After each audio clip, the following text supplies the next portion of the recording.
Right now, a state of emergency. It has been a chaotic day in downtown Madison. An explosion, a pair of fires, followed by mass power outages. We continue our team coverage right now.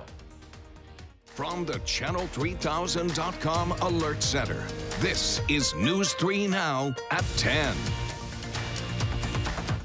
Thank you for joining us. The city of Madison says it is dealing with intermittent power outages tonight as MG&E continues to rebuild after a pair of fires at two of their substations. Now, the first fire started about 7:30 this morning. The second, just down the road, started shortly after. MG&E says it was a mechanical problem and equipment failures that started the fires, cutting out power to thousands of people. Fire crews were on the scene of both quickly and had both fires under control before noon. No one was injured. The two substations are electrically connected, so ATC says it is likely that those fires were related. Everybody saw the large plumes of smoke from the fires. Our air quality index is still in the green, but it's at the top end of the green, approaching yellow. But we think that elevated level is most likely about the weather because the smoke from the fires was very limited in duration and probably hasn't impacted air quality. Officials with the city say they are aware of the scattered outages on the isthmus. Right now, things are looking good with no reported outages. At its peak, that number was around 13,000.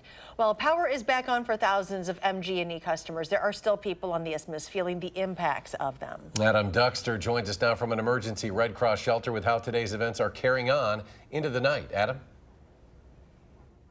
Well, Eric and Charlotte, I'm at the Coliseum near the Alliant Energy Center, which has been opened up overnight as an emergency center for anyone in the Madison area who needs it. Well, MG&E says the power is back on for everyone. It's the amount of time the power was out today that has people still feeling the impacts.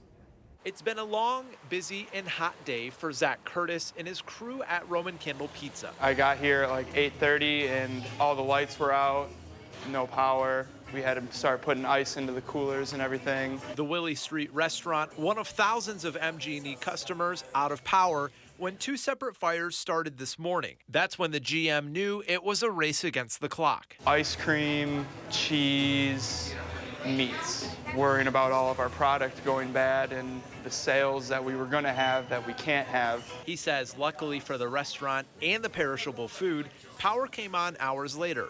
Until shortly after, it went out again. We called MG&E and they said it was roaming outages and it may happen again, it may not, but we're kind of hoping that it doesn't happen again so we can stay open. He says even though power's back on now, he's worried about it going out again. So is the Red Cross. We have snacks over here, we have water, and we have, if food is necessary, we would bring in some meals and things like that. Judy Giacomino and other Red Cross volunteers started setting up an emergency shelter at the Coliseum around 5 tonight, open to anyone who needs a cool place to go and spend the night. She says while the situation at MG&E is taken care of, it's about giving people options. We're starting to set up our cots, and we'll just set them up as people come in. And being ready just in case. The Red Cross is always prepared. Giacomino says that this shelter will be open all night and then into tomorrow morning. Around 9:30 a.m. tomorrow, she said they'll regroup and see if they need to stay open longer, although she and the pizzeria are both hoping they've seen the last of these outages. Governor Tony Evers declared a state of emergency today for the city of Madison, also Dane County, and sent all non-essential state workers home early today to clear out the downtown area and also give those folks a chance to stay cool. But many people who live in the downtown area who were left without power had to make alternate plans for their own safety. We were unable to leave with our vehicle because we have a power garage door opener in our apartment complex, so we couldn't get our car out. We had to rely on others who had transportation. She woke up because of the bright lights coming from that fire, but left her apartment after they lost power. Once she was able to get out, she got away from the area and plans to stay away until it's safe for her to come back. The ripple effects of these fires were felt at the Dane County Airport. They tweeted this morning the facility's Wi-Fi, internet, and flight arrival and departure information systems are malfunctioning. The airport recommends anyone flying in or out of Dane County to check with their airline on their flight status. As we learn more about how this fire and explosion happened and the city's plan moving forward, be sure to stay with News 3 Now. We will have more coverage tomorrow morning and throughout the weekend. Well, the weather, of course, a factor all day long today. Officially the hottest day of the year so far. It wasn't just the heat that made things uncomfortable. Of course, it was all that added humidity. Meteorologist Dave Caulfield down with our first alert forecast. Dave? Well, at the peak heating, Eric, it felt like 108 degrees in Madison, and some spots across southwestern Wisconsin felt a whole lot hotter and more humid than that. Temperatures at the 10 o'clock hour. We're at 10 p.m., folks, still at 88 in Madison, 87 in Boscoville, and 87 in Prairie du Chien. And these numbers are something that you might expect during the afternoon on a Wisconsin summer afternoon. But no, at 10 p.m., it feels like 101 degrees in Madison and in Mineral Point, and Boscoville 97 in Janesville. We do have some severe weather to our north, severe thunderstorm warnings just north of Fond du Lac, including Manitowoc, and just north of Sheboygan. As that line moves to the south and east, it is going to weaken, and it has been weakening over the last hour or so. So if we do see any precipitation tonight across southern Wisconsin, it won't be a major factor in our forecast. Live in Madison on the WISC-TV Skycam, where it still feels like the triple digits outside. So stay safe in this heat, which will last overnight, only dipping into the upper 70s are those temperatures. Chance of some severe weather with thunderstorms tomorrow. We'll talk about that, plus some relief on the way for next week in your first alert forecast in just a few minutes. A plane successfully landed with no landing gear at Dane County Regional Airport tonight. It landed on the secondary runway, so operations on the main runway were not impacted. Officials with the airport said the plane was a Beechcraft Bonanza and it had 2 people on board. There were no injuries or fire as a result of the landing. An early morning crash on John Nolan Drive has turned fatal. It happened around 1:45 this morning between an SUV and a motorcycle. The person on that motorcycle was killed. He has been identified as 47-year-old Craig Schley of Brooklyn, Wisconsin. The Dane County Medical Examiner says additional testing is underway right now. Rock County Courthouse back open tonight after a hazmat situation this morning. Officials say the incident was caused by a worker who mixed a bad combination of chemicals. A chemical cloud then formed, and the fire alarm system was activated, prompting an evacuation. The hazmat team contained the situation. The biggest impact is really just to public infrastructure, the shutting down of the courthouse, but it's not a significant problem.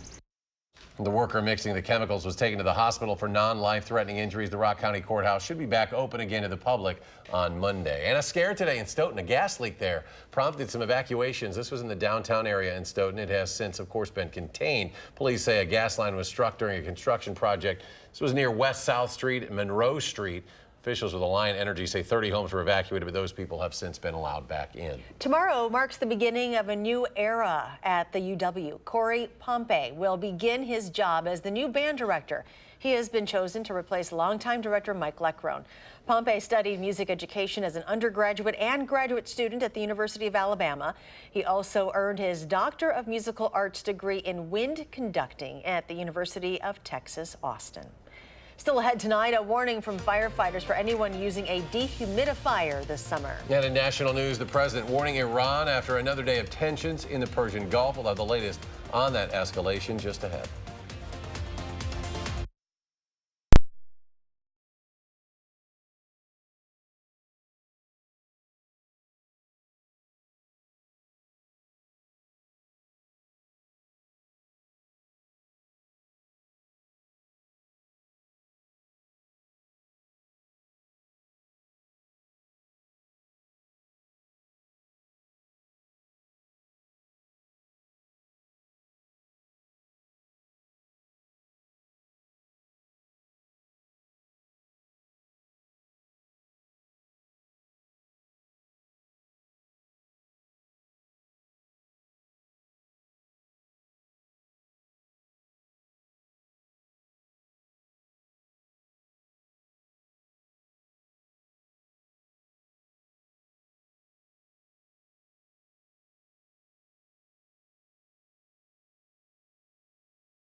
Strong earthquake shook the Greek capital of Athens today, sending people rushing from buildings and out into the streets. The 5.1 magnitude tremor struck about 14 miles northwest of Athens, according to the Athens Institute of Geodynamics. The institute has also said that there have been several aftershocks, 7 of them, in fact, the largest measuring 3.1. Greece, by the way, one of the most earthquake-prone countries in Europe, due to its fault lines. The Trump administration is changing the test immigrants must pass to become U.S. citizens. U.S. Citizenship and Immigration Services announced those changes today, but didn't go into specifics. The agency said the changes would focus on the civics part of the test, with possible updates to the English section. The citizenship test was last revised in 2009. The new test is expected to be implemented in December 2020 or early 2021. Tensions continue to escalate in the Persian Gulf after Iran seized 2 British oil tankers in the Strait of Hormuz. The U.S. Central Command developing a multinational maritime effort now to secure the waterways in that region. CBS News correspondent Natalie Brand at the White House with the very latest. Iran seized 2 British oil tankers in the Persian Gulf as tensions between Tehran and the West continue to rise. British officials say members of Iran's Revolutionary Guard boarded both ships in the Strait of Hormuz, ordering them into Iranian waters. One of the tankers was later released. And this only goes to show what I'm saying about Iran. Trouble, nothing but trouble. This latest escalation comes just a day after President Trump and U.S. Central Command said the military downed an Iranian drone it says came too close to an American Navy ship. We hope for their sake they don't do anything foolish. If they do, they will pay a price like nobody's ever paid a price. Iran's Revolutionary Guard claims the video purportedly recorded from their drone proves it was not shot down. We have no information about using a drone. Iran shot down an American drone in the same waterway in June. The White House came close to retaliating, but the president called off an airstrike. While the confrontation between the two countries deepened, Secretary of State Mike Pompeo said the president remains open to diplomacy. He's made clear we're prepared to conduct negotiations with no preconditions. The Iranians continue to say, well, they'll talk, but only if and only if the United States does something. U.S. Central Command has patrol craft now monitoring the situation in the Strait of Hormuz. And on Thursday, CBS News cameras captured exclusive video of U.S. Patriot air defense missile batteries being deployed in the Saudi Arabian desert, manned by American troops. Natalie Brand, CBS News, the White House. The U.S. and Iran have been foes since the 1979 Iranian Revolution, when 52 Americans were held captive for 444 days at the U.S. Embassy in Tehran. The Madison Fire Department has some words of advice for anyone who uses a dehumidifier. Turn it off when you're not home. The department says it has recently seen an increase in malfunctioning dehumidifiers, which are causing fires around the city. They say many malfunctions occur when the owners are not using the built-in water reservoir and instead discharge the water directly into a drain. Now, this causes the unit to run more frequently, and therefore they are more prone to failure. People working outside had a rough day today because of the heat. This crew of concrete workers were outside doing a job in the Green Bay area today. They said the high temperatures didn't get them the day off, unfortunately. However, their foreman said they were aiming for a shorter work shift than usual today, as they expected the workers to tire more easily. One of the workers told us that surviving in these temperatures required adapting to the conditions. Days like today, just gotta take your, just keep a nice pace. Don't try to go too fast. Drink a lot of water. Dress right. If you can, we wear shorts, so that's kind of nice. The hot weather also forced the cancellation of the Packers 1K Kids Run this afternoon. Organizers say the conditions were too dangerous for the event to proceed. And tomorrow's 5K run walk will continue as scheduled at 8 a.m. Runners are asked, though, to monitor the weather situation before the race. And due to heavy rain the last couple of nights, water levels are expected to rise quickly along the Baraboo River. Sauk County Emergency Management sent out a memo this morning. At this time, they don't anticipate any homes to be affected by flooding, but they are warning anyone who might be using the river for recreation over the weekend. Meteorologist Dave Caulfield joins us now with a look at a soon to be changing forecast. Yes, thankfully, as we head into next week, relief is on the way to southern Wisconsin. It's just a question of getting there, and we have more showers and storms to the north of Madison, a line or a bow-shaped feature of showers and thunderstorms marching to the southeast, some severe thunderstorm watches and warnings to the north and east of Madison. But I really don't think many of us are going to see too many effects from this round of showers and storms. We'll definitely see some lightning because there is a lot of lightning in this right now, but this has actually been weakening over the last hour or so. So if it does make it a little bit farther south, right now portions of Juneau and Adams County may be getting some small hail along with some heavy downpours. If it does make it a little bit farther south, it's going to continue to weaken and shouldn't be severe as it might come through during the overnight hours. But what was severe was the heat today. It was excessively hot across southern Wisconsin, and with that humidity, it felt like 113 degrees in Pardeeville, 112 in Reedsburg. In Madison, felt like close to 110 degrees this afternoon, and still at 10 p.m. feeling like over 100 degrees in Madison, Mineral Point, and Boscobel, feeling like 98 in Platteville and 97 in Janesville. So overnight, when we expect to get relief from the heat usually, that's not going to happen this time around. It still is 88 degrees in Madison. Now, the spots that do pick up some rain, we're already seeing that rain-cooled air cool things down a little bit in the Dells, but really, we're not going to drop very far into the 70s overnight. Unusually warm temperatures on the way as we start off our Saturday. Live look in Madison, the Edgewater Skycam, where it felt close to 110 degrees today. The hottest day of the year by far, 93 degrees, about 10 degrees above normal for this time of year. Not too far off from the record set back in the 60s of 97 degrees. Some other high temperatures, 92 in the Dells and in Lone Rock, 96 in Boscobel and Prairie du Chien. We do have alert days in the forecast for tonight and for tomorrow. Very muggy and unusually warm overnight with low temperatures right around 80 degrees. And again, can't rule out a slight chance of a shower and storm for tomorrow. High temperatures close to 90 before a cold front comes through, but we still could feel like the triple digits briefly on Saturday afternoon before those showers and thunderstorms, and some of those could be strong to severe as well. For tonight, that's not a high temperature. That's the low temperature. Upper 70s, very warm, muggy, with an outside chance of a shower or storm tomorrow. Highs in the upper 80s, close to 90 degrees, very warm and humid before we get that cold front to come through. So not much happening overnight. I really think those storms are going to dissipate over the next hour or so and weaken, continue to weaken across the area. Now on Future Track, this is our latest forecast model run. It's showing the showers and thunderstorms making their way closer to Madison by about 2:30 or 3 p.m.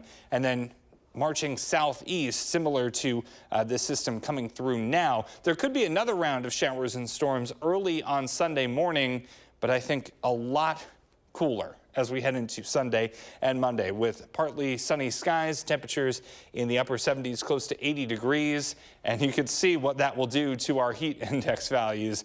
We're still feeling like 100 degrees right now. By tomorrow night at this time, feeling a little bit more like 67 degrees. So that will feel very nice as we head into Sunday, but we have to get there. Still about 12 to 24 hours left of some oppressive heat and humidity. An alert day in the forecast for tomorrow.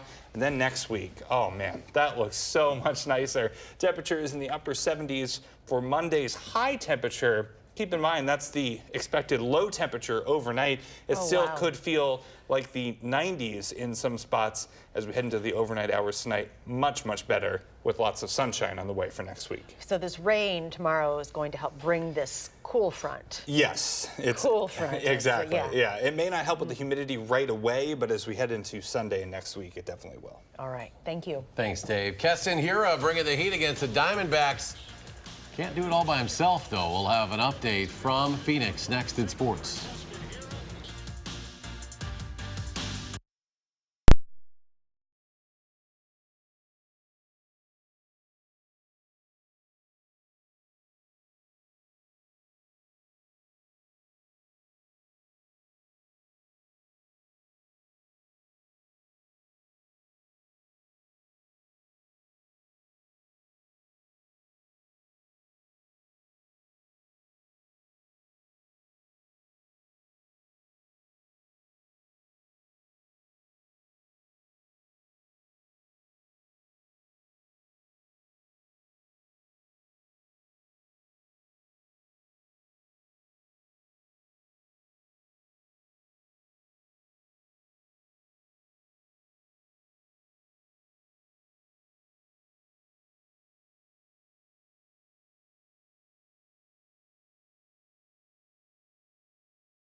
Well, it is a hot one in Arizona for the Brewers and Diamondbacks. High of 108 in Phoenix today. The Brewers aim to win 2 in a row against the Diamondbacks. We pick it up in the second. Bases loaded for Keston Hiura.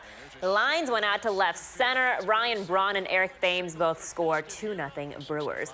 In the third, Lorenzo, yes today, Kane, a solo shot here. 3-1 Brewers, but Jhoulys Chacin hasn't earned a win since April 30th, and he has more problems tonight, letting the Diamondbacks back in the game, capped off here by a Christian Walker 2-run shot in the third. He gave up 5 runs on 7 hits in 2 1/3 innings of work. Right now, the Brewers are down 7-3 in the fourth. Well, Paul Chryst isn't exactly known for being chatty with the media, but in his 5th season at Wisconsin, maybe he's finally warming up to reporters. His opening statement at Big Ten Media Days today, a marathon at 228 words. Jim Harbaugh, usually a man of many soliloquies, coming in at 190, but Scott Frost, the second-year head coach at Nebraska, a mere 77 words. And frankly, the Huskers don't really need to say much, at least in the West preseason poll. Nebraska picked to finish first. The Badgers are third, but is that a good thing for Wisconsin? Jay Wilson reports from Chicago. A year ago here in Chicago, the Badgers were being asked questions about a run at a potential national championship. This year, the expectations are much lower. They were picked third in the Western Division race. Has that changed anything for the Badgers?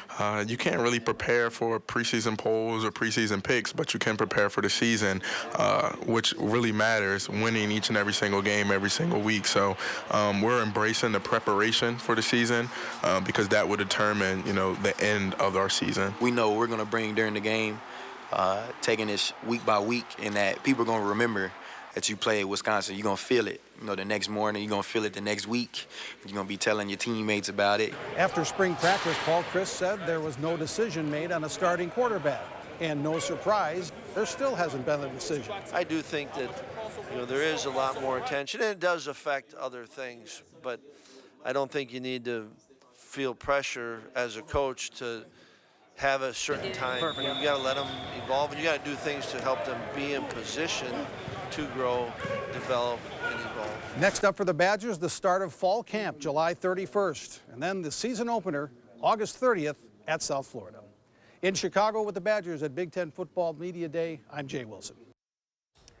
Meanwhile, the basketball court, former Badgers on the cold-blooded team in the basketball tournament, Vito Brown from the corner. Vito currently playing for the Maine Red Claws. That's the Celtics G League affiliate.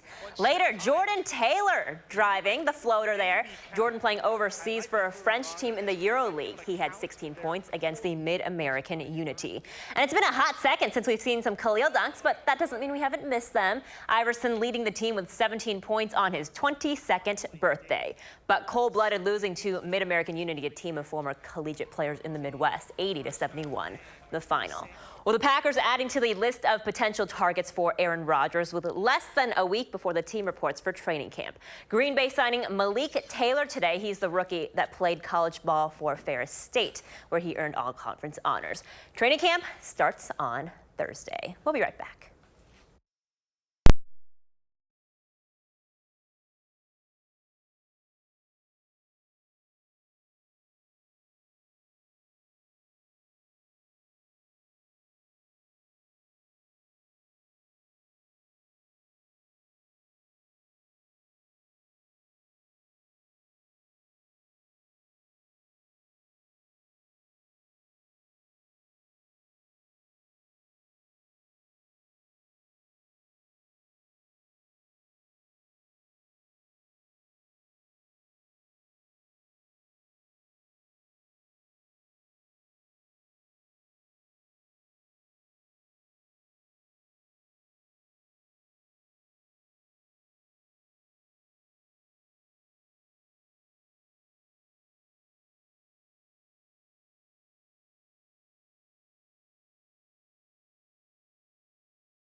Finally tonight, Google is paying tribute to the woman who created the software that put men on the moon. Yeah, the company unveiled a nearly 1.5 square mile portrait of Margaret Hamilton. This was in the Mojave Desert. It's part of the 50th anniversary celebration. Been going on all week long now for the Apollo 11 moon landing. The massive portrait was created by positioning more than 107,000 mirrors to reflect the light of the moon. Hamilton led the team that developed the onboard flight software. Yes, they had software back then for all of NASA's manned Apollo missions, including Apollo 11's historic moon landing, which was 50 years ago tomorrow, July 20th, 69.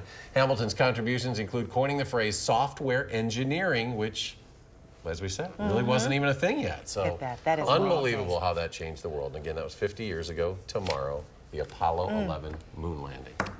We got some storms going on way up north, right? Yeah, we have the line of showers and storms moving to the south and east. Here's high-resolution Doppler right now. A lot of lightning in these storms, but they are weakening, which is good news. As they move to the southeast, they may clip some portions of southern Wisconsin, but not going to be a major factor, I don't think. We'll continue to watch it, though. It feels like 101 degrees in the Mojave Desert. Sorry, let me check those notes again. In Madison. In Madison, it feels like 101 degrees. And also in Mineral Point and Boscobel. So really no relief from that heat overnight unless we can maybe get a few thunderstorms overnight. 78 degrees, unusually warm. More storms possible tomorrow. Thanks for joining us. Do something good and have a great weekend.